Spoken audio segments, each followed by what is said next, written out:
If you've slipped on ice outside a shopping plaza this winter, you're probably wondering who's responsible for the winter maintenance. Water, snow, ice, these are all hazardous depending on the circumstances. And in the context of malls, we see a lot of people coming in from outside with wet footwear. There are often insufficient mats, or most people have seen there's mats just at the entrance. And then you're walking on hard surfaces where people track in snow and water.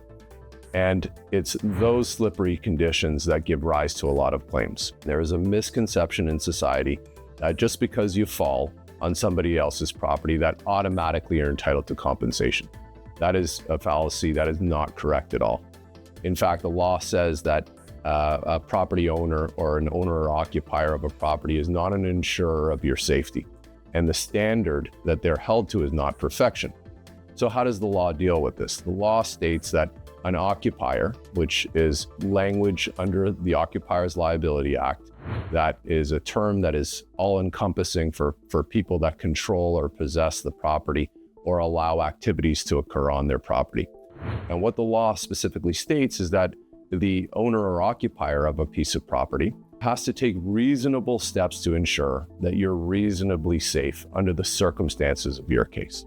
That means that they have to have a system of inspection and maintenance in place. They have to have people, for instance, in a mall setting, they have to look around the property regularly to inspect the entrances, the corridors, the hallways, to ensure that spills, wet surfaces are dealt with promptly.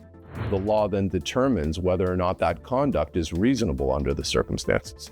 So in high traffic areas, there are expectations that maintenance crews, and many people will see them at malls, they'll be walking around, they should be looking for hazards, for instance, puddles, and cleaning them up. And if it takes time for them to clean up, they have to put out warning signs, etc. Again, the law talks about having to take reasonable steps to ensure that you're reasonably safe. It does not have to be perfect.